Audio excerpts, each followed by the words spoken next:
దేవుని యొక్క కృప చేత బలవంతులు అవ్వాలి. దేవునికి స్తోత్రం. లేఖన భాగాల్లో మీకు మరొక మాటను నేను గుర్తు చేస్తూ ఉంటాను.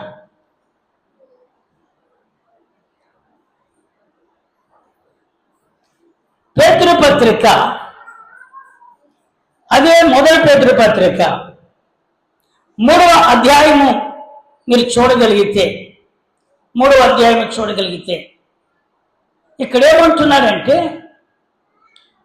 దేవునికి స్తోత్రం కలుగును గాక. 8వ వచనం మీరు చదవండి. తుదకు మీరందరూ ఏక మనస్కులై ఒకరు సుఖ దుఃఖముల యందు ఒకరు పాలుపడి సహోదర ప్రేమ గలవారును కరుణా చిత్తులను వినయ మనస్కులనై ఉండుడి. దేనికి స్తోత్రం. 9వ వచనంలో ఉంది, ఇదిగో మీరు ఆశీర్వాదములకు వారసులగుటకు మీరు పిలువబడుతున్న గనుక కీడుకు ప్రతి కీడైనను దోషులకు ప్రతి దోషునైనను చేయక ఏం చేయండి? అందరూ చెప్పాలి. ఏం చేయాలని ఉంది? శపించమని ఉందా? శపించమనే కదా ఉంది. దూషించమనే కదా ఉంది. అవునంటారా? అలా ఉందా? ఏముంది? మీరందరూ తుదకి ఏమయ్యావాలి? ఏక మనస్కుల. ఏక మనసు అంటే ఏంటి? ఏక మనసు అంటే ఏంటి? నీతో ఏదైనా కొంచెం తన కష్టం చెప్పుకుంటే దాని వీధిలోకి వెళ్ళి కష్టం పక్కన పెట్టండి, లోపాలను ఏం చేస్తాం? ప్రచారం. ఇది ఏక మనసా? చెప్పండి. ఏదో తెలుసో తెలియకో ఏదో తొందరపడి, లేదంటే ఆ టైంలో తప్పని పరిస్థితుల్లో ఏదో చిన్న అపరాధం చేసామనుకుందాం. ఆ విషయాన్ని అక్క నేను ఎలా చేశాను, అన్నా నేను ఎలా చేశాను అని చిన్నది ఏదైనా చెప్తే దానిని కొంతమంది ఏం చేస్తారంటే, చెప్పండి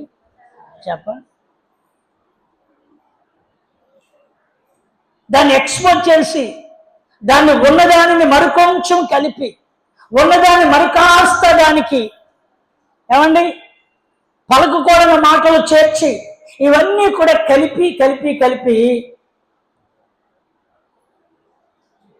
ప్రచారాన్ని ఏం చేస్తాం? ఉన్నదాన్ని నీదిలో పెట్టి రచ్చ చేసే వాళ్ళు ఉన్నారు. అయితే వాక్యం ఏం చెప్తుందంటే, మీకు ఏక మనస్సు కావాలి. ఏ మనసు? ఇది ఏక మనసు అంటే వాళ్ళకి ఏ మనసు అయితే ఉందో నువ్వు ఆ మనసు కలిగి ఉంటే ప్రచారం అవుతుంది, ప్రార్థన జరుగుతుంది. స్తోత్రం చెప్పండి. ఏమవుతుంది? ప్రచారం అవుతుంది. ఏం జరుగుతుంది? ప్రార్థన జరుగుతుంది. దేవా, ఆ సహోదరుడు ఇలాగా బలహీనుడయ్యాడు తండ్రి, పడిపోకుండా త్రొట్టిల్లిపోకుండా ఆ ఉరిలో నుండి, ఆ ఊబులో నుండి, ఆ బలహీనతల్లో నుండి ఆ వ్యక్తిని విడిపించు నాయనని ఏం చేస్తాం? ప్రచారం చేస్తాం. నేను చూశాను ఆ మనిషితో, అతడితో ఎవరో ఎర్రసీర కట్టుకున్న వ్యక్తి వెళ్తుంది. నేను చూశాను. ఏంటి సందర్భం అతని బండి మీద ఎవరో ఎక్కారు. ఏమండి, ఎవరెక్కారో ఎవరో తెలియదు, కానీ వెంటనే నోరు ఏం చేసేస్తుందంటే ఇంకొకరితో ప్రచారం చేస్తుంది. ఇది ఏక మనసా? చెప్పాలి. ఇది ఏక మనసు కాదు కదా. ఏక మనసు అంటే ఏంటో తెలుసా? ఒకవేళ తను ఏదైనా పరిస్థితులు గుండా వెళుతున్నట్లయితే నీకు తెలిస్తే కొంచెం తాను ఆమె ఆత్మీయంగా నువ్వు వారిని బలపరచడానికి, ఒకవేళ ఏదైనా చెడ్డ మాట నీ చెవిన పడినా దాన్ని డైరెక్ట్గా వెళ్ళి నువ్వు అలాగా అని అనుకుండగా, తమ్ముడు, అన్న, అక్క, ఈ విషయంలో వాక్యం ఎలా చెబుతుంది కదా, మనం అలా ఉన్నామా లేదా అని చూసుకోవడానికి జాగ్రత్త పడదాము. నా కోసము నీవు, నీ కోసము నేను, కలిసి మనం ఏం చేద్దామంటే ప్రార్థన చేసి ప్రభువు దగ్గర అడుగుదాం. అర్థమవుతుందా వాక్యం? స్తోత్రం.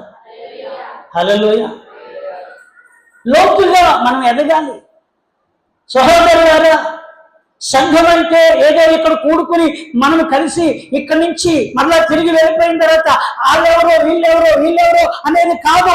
దేవుని ఏక మనస్సు అనేది ప్రభువు దగ్గర ప్రతి ఒక్కరిని నీ ద్వారా నేను, నా ద్వారా నువ్వు ఒకరినొకరు పురుగొల్పుకొని పరిశుద్ధతలో మనం ఉండడానికి సిద్ధపడాలి. స్తోత్రం కలిగిన ఆమె ఈ రక్షణను మనం కాపాడుకోవాలి. అందుకే అంటున్నాడు, మీరు తొదుకు ఏమై ఉండండి, ఏక మనస్కులై.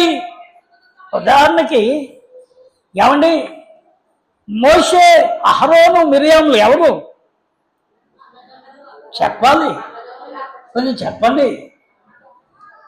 మోషే, మిరియాము, అహరోనులు ఎవరండి? మోషేకి మిరియాం ఏమవుతుంది, అహరోను ఏమవుతాడు? చెప్పాలి, కొంచెం స్వరం ఎత్తాలి పిల్లలు. మోషే ఎవర్రా? మోషే ఎవరు? ఆడేమంటాడంటే మా నాన్న అంటాడు. ఇప్పుడు అదే వచ్చింది ఆడికి డైరెక్ట్. మోషే ఎవరంటే మా నాన్న అందం అనుకున్నాడు, కానీ ఆగాడు. దేవునికి స్తోత్రం. మోషే ఎవరు? దేవుని చేత ఎన్నుకోబడిన ఇశ్రాయేలు ప్రజలు వారు పడుతున్న భయంకరమైన కాఠిన్యమని ఐగుప్తు బానిసత్వంలో ఉన్నప్పుడు దేవుడే మోషేను పంపించి ఈ ప్రజలకు నీవే నాయకుడిగా ఉండి నడిపించు అన్నాడు. దేవునికి స్తోత్రం. అలాంటి దేవుని చేత ఎన్నుకోబడిన వాడు, అలాంటి దైవికమైన పరిశుద్ధతలో నడుస్తున్నవాడు, కొన్ని లక్షల మందిని నడిపించవలసిన బాధ్యతను, వాళ్ళని సహించవలసిన భారాన్ని వాళ్ళు వాళ్ళ యొక్క ఎలాంటి మాట్లాడినా ఓర్చుకోదగినంత ఓపికను మోషేలో చూసి మోషేకి ఆ బాధ్యతను అప్పచెప్పాడు దేవుడు. స్తోత్రం. రోజులు జరుగుతున్న కొలది, కాలం గడుస్తున్న కొలది, ఐగుప్తు నుంచి వాళ్ళు విడుదల పొంది ఎర్ర సముద్రం దాటి అనేక మజిలీలు గుండా వెళుతూ ఉండగా మోషే తన భార్య ఎవరు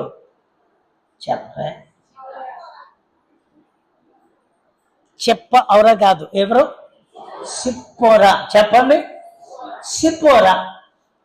వాళ్ళిద్దరూ ఆలోచనలు కలిగి, వాళ్ళిద్దరూ దైవికమైన అన్యోన్యత కలిగి కుటుంబ వ్యవస్థను కట్టుకుంటూ నడిపించుకుంటూ, అదిగో వాళ్ళు కొన్ని సలహాలు ఆలోచనలు కలిగి వాళ్ళు ప్రజల మధ్యలో సంచరిస్తూ ఉంటుండగా వారిలో బయటలో రాలేదు.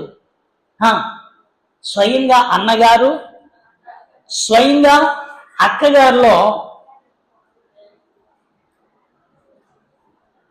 ఏమని మాట్లాడుకుంటున్నారు?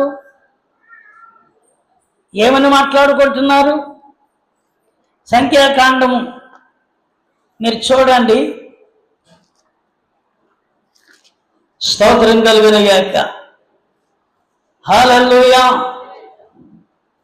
12వ అధ్యాయంలోనికి రండి. 12వ అధ్యాయంలోనికి రండి.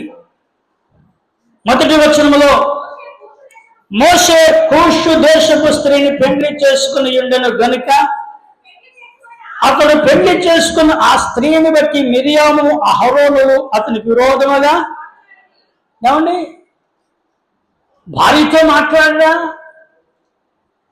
ఫ్యామిలీగా వాళ్ళు కుటుంబ సమస్యలు కావచ్చు, సమాజపు పరిస్థితులు కావచ్చు, వాళ్ళకి అక్కడ ఏ రకమైన పని ఉందో ఆ పనుల కోసం వాళ్ళు ఫ్యామిలీగా మాట్లాడుకుంటూ చర్చించుకుంటూ వాళ్ళ అన్యోన్యత కలిగి కొనసాగుతూ ఉంటే వీళ్ళకి నచ్చలేదు. ఎవరికి? అది ఏ మనసు లేదు వారికి? ఇప్పుడు చెప్పండి, ఉందా మనస్సు? ఏం లేదు. ఏమండి, తమ్ముడు చక్కగా కుటుంబం కట్టుకుని సంతోషంగా తన భార్య పిల్లలతో వాళ్ళ పరిచర్యలో కొనసాగుతూ ఉంటే వాళ్ళ కోసం ప్రార్థించవలసింది పోయి, వాళ్ళని ఇంకా ప్రోత్సహించవలసింది పోయి, వాళ్ళని ప్రార్థన చేసి ప్రభా ఇంకా వీళ్ళు వాడుకొని ఆయన అందం పోయి ఏమంటున్నారు వాళ్ళు? అహరోను, మిరియాము అతనికి విరోధముగా ఏం చేశారట? మాట్లాడిరి. కిందన మీరు చదివితే వారు మోషే చేత మాత్రమే యెహోవా పలికించిన ఆయన మా చేతను పలికించలేదా అని చెప్పుకొనగా యెహోవా ఆ మాట వినెను. మోషే భూమి మీద ఉన్న వారందరిలో మిక్కిలి సాత్వికుడు. స్తోత్ర అంటున్న మాట ఏంటి? ఆ రకంగా చెప్పాలంటే మన భాషలో చెప్పనా, నీకేనా ప్రార్థన, మాకు వచ్చు కదా, నీకే దర్శనాలు వస్తున్నాయా, మాకు దర్శనాలు వస్తున్నాయి కదా, నువ్వే గొప్ప భక్తుల్లాగా పెద్ద బడాయి కబుర్లు చెప్పి పెద్ద పెద్దగా నువ్వేదో ప్రజల మధ్య గొప్ప అనుకుంటున్నట్లుగా ఉన్నాయి, మాకు కూడా ఉన్నాయి ఏంటి తలాంతులు, మాకు కూడా ఉన్నాయి ఏంటి దర్శనము, మాకు కూడా ఉంది ప్రవచనము, మేము కూడా పలుకుతున్నాం, నీవొక్కడమే పలకలేదు, నీవు నీ భార్య పలకలేదు, మేము కూడా పలుకుతున్నామనే ప్రేమతో కాదు. ఏ మాట పార్వలేని ఏ మాట ఏమండి, వాళ్ళిద్దరి మీద అన్న అక్క ఏం మాట్లాడుతున్నారు తెలుసా? సమాజంలోకి వెళ్ళి వాళ్ళ చేతే పలుకుతున్నాడా, మాతో కూడా ఏం మాట్లాడేస్తున్నాడు, దేవుడు మాతో కూడా మాట్లాడుతున్నాడు. గొప్ప భక్తుల్లాగా వాళ్ళ దగ్గరికి వెళ్ళిపోతున్నారేంటి? గొప్ప భక్తుల్లాగా ఆలే కావాలా, గొప్ప భక్తుల్లాగా ఆడికే చెప్పాలా, గొప్ప భక్తుల్లాగా ఇక ఆలే మీ దగ్గరకు వచ్చి మీ దగ్గర ప్రార్థన చేయాలా, మేము కూడా అంటే ఏ మనస్సు లేదు వారికి? ఇప్పుడు చెప్పండి, ఏ మనసు లేదండి? ఏక మనసు లేదు. దేవుడు చెప్తున్నాడు, అపోస్తలుడైన పేతురు గారు చెప్తాడు, సహోదరులారా మీరు ఏం కలిగి ఉండండి అంటే ఏక మనసు అంటే ఏంటంటే నీ విషయమై లేదా నీ సహోదరి విషయమై లేదంటే నీ ఆత్మీయ సహోదరి విషయమై ఎవరు ఏ రీతిగా ఏ మాట కూడా చెడ్డగా పలకడానికి మనము చోటు ఇవ్వకూడదు. ఇది ఏక మనసు అంటే. దేనికి స్తోత్రం. బడాయి కబుర్లు చెప్తావు, పెద్ద కబుర్లు చెప్తావు, నీతోనేనా అనే మాట దేవుడు విన్నాడట. ఆమె అందుకంటాడు, దేవుని యొక్క సన్నిధిలో అహరోను మిరియాములతో దేవుడే చెప్పాడు, మోషే భూమి మీద ఉన్న మనుషులందరిలో కూడా మిక్కిలేమై ఉన్నాడు, సాత్వికుడు. కనుక మీరు ముగ్గురు ప్రత్యక్ష గుడారమునకు రండి. హఠాత్తుగా మోషే అహరోను మిరియాములకు ఆజ్ఞ ఇచ్చి ఆ ముగ్గురు లాగా ఎవరిని నిలబెట్టాడు దేవుడు? మోషేకి తెలియదు అయ్యా, ఎవరికి తెలియదు? మోషే తన అక్క లేక తన అన్న ఏం మాట్లాడుకుంటున్నారో ఎవరికి తెలియదు? మోషేకి తెలియదు. దేవుడు ఎందుకో రమ్మన్నాడు, ఆయన స్వరం ఇచ్చి వాళ్ళ ముగ్గురిని రక్షకుల గుడారానికి మీరు ముగ్గురు రండి అంటే వీళ్ళు ముగ్గురు వెళ్ళి నిలబడ్డారు. మోషే నిలబడ్డాడు, అన్నయ్య ప్రైజ్లాడు అన్నాడు. ఎవరు మాట్లాడండి కొంచెం గట్టిగాను. తినొచ్చిన వాళ్ళు స్తోత్రం చెప్పండి, తినొచ్చిన వాళ్ళు స్తోత్రం చెప్పండి, తినకుండా వచ్చిన వాళ్ళు ఇప్పుడు డబుల్ స్తోత్రం చెప్పండి. మా పురుషులు మా బ్యాచ్ కూడా చెప్పండి. హల్లెలూయా. మోషే గారు ఏమంటున్నారు? అక్క ప్రైజ్లాడు అక్క, అన్నయ్య ఏమంటున్నాడు? వందనాలు అక్క, వందనాలు అన్నయ్య అంటున్నాడు. ఎందుకంటే వాళ్ళు కాపురాలు, వాళ్ళ ఫ్యామిలీ వాళ్ళు ఎక్కడెక్కడ ఉంటున్నారు. ఎందుకంటే కొన్ని లక్షల మంది మధ్యలో ఉన్నారు కనుక దగ్గరగా ఉండొచ్చు, దగ్గరగా ఉండకపోవచ్చు. అందుకే కలిసినప్పుడు ఏం చెప్పాలి? వందనాలు చెప్పాలి. అన్నయ్య ప్రైజ్లాడు అన్నయ్య అని ఉంటాడు. ఎవరు? మోషే గారు. అక్క ప్రైజ్లాడు అక్క అని ఉంటాడు. ఏంటి ఇంకెవరు రాలేదా? మన ముగ్గురమే వచ్చేదేంటి, ఎవరు రాలేదు అన్నట్టుగా మోషే ఇంకా ఎవరన్నా వస్తారేమో అనుకుంటున్నాడు. కానీ దేవుడు అంటారు, మీరు ముగ్గురే, మోషే, అహరోను, మిరియాము, మీరు ముగ్గురు నా సన్నిధికి రండి. స్తోత్ర. మీరు ముగ్గురు ఎక్కడికి రావాలి? నా సన్నిధికి రావాలి. ముగ్గురు నిలబడ్డారు. ఇప్పుడు మీరు చదవండి.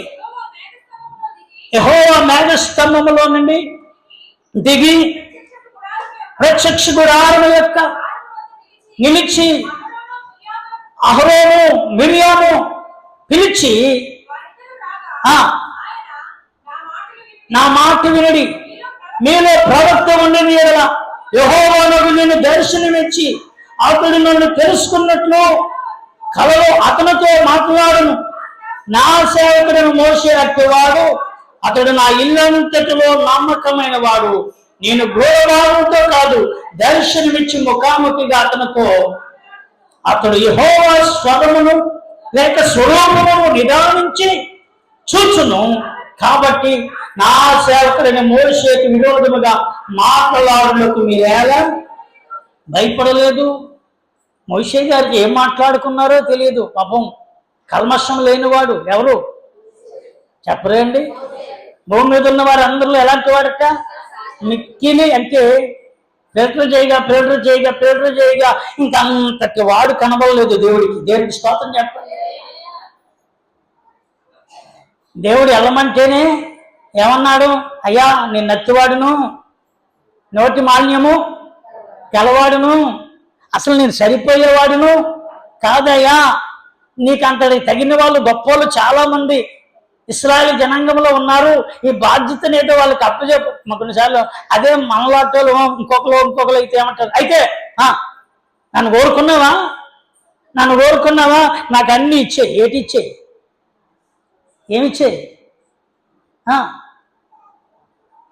ఏమిచ్చే?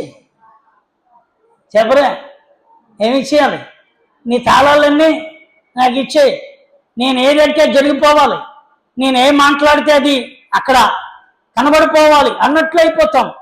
మోషే తనను ఎంతగా తాను తగ్గించుకుని, దేవా నేను చాలా బలహీనుడినయ్యా, నేను నోటి మాన్యము గలవాడినయ్యా, నత్తివాడినయ్యా, మాట నేర్పడిని కాదయ్యా, ఏం మాట్లాడాలో నాకు తెలియదయ్యా, ఈ ప్రజలను నేను అంతగా నడిపించడానికి నేను ఎంతటి వాడినయ్యా అని తను తగ్గించుకుంటే దేవుడు అంటాడు నువ్వే కావాలంటాడు. స్తోత్రం చెప్పాలి. దేవుడు ఏమన్నాడు? నువ్వే.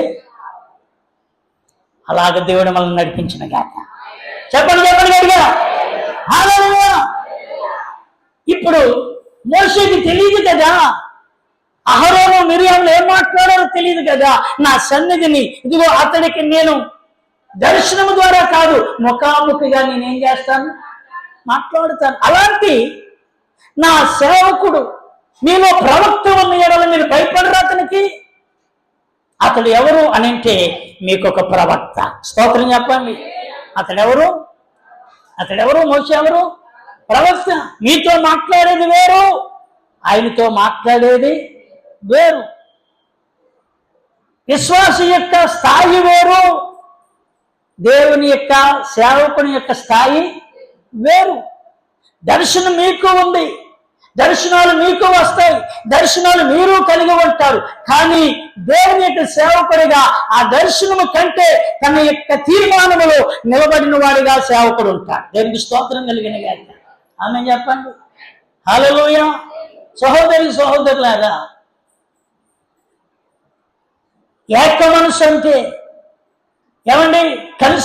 కలిసినప్పుడు హలో, కలిసినప్పుడు ప్రైజ్ లార్డ్, కలిసినప్పుడు కాదు. నువ్వు ఎప్పుడున్నా నీ సేవకుడు కోసం లేదా నీ యొక్క ఆత్మీయ సహోదరుడి కోసం మంచినే మాట్లాడాలి. ఆమె చెప్పండి. ఏం మాట్లాడాలి?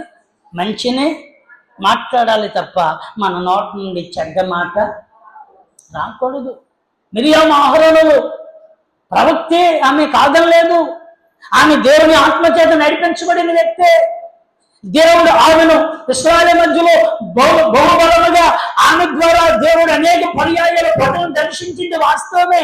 కానీ సేవకుడిగా యాజకుడిగా ప్రవక్తగా మోషేను దేవుడు ఎన్నుకుని నడుపుతుండగా వాళ్ళిద్దరూ మాట్లాడిన మాట ఏ మోషేతేనో పలికించున్నాడా, మా చేత పలికించలేదని లోపట అసూయతోనూ లోపట విరోధ భావంతోనూ వారు మాట్లాడుతున్న మాట దేవుని సన్నిధిలో వారిని శాపగ్రస్తులుగా నిలబెట్టింది తెలుసా? హల్లెలూయా. మిరియాము అహరోనులకు ఏమొచ్చింది చెప్పండి? వెంటనే దేవుని కోపం వారి మీద రగిలింది. వారి శరీరాల్లో వెంటనే కుష్టు వ్యాధి వచ్చేసింది. వారి దేహాల్లో అప్పటికప్పుడే పుండ్లు పుట్టేశాయి. వాళ్ళ దేహం అంతా కూడా మలినమైపోయింది. తిరిగి ఇప్పుడు నన్ను ఇలాగన్నారు కదా, మీకు ఇలాగే జరగాలి, మీకు ఇలా ఉండాలి అని మోషే అనలేదు. మోషే వారి కోసం ప్రార్థించడం మొదలుపెట్టాడు. దేవునికి స్తోత్రం. 13వ వచనం మీరు చూస్తే, దేవా దయచేసి ఈమెను ఏం చెయ్యి. మోషే ఎలుగెత్తి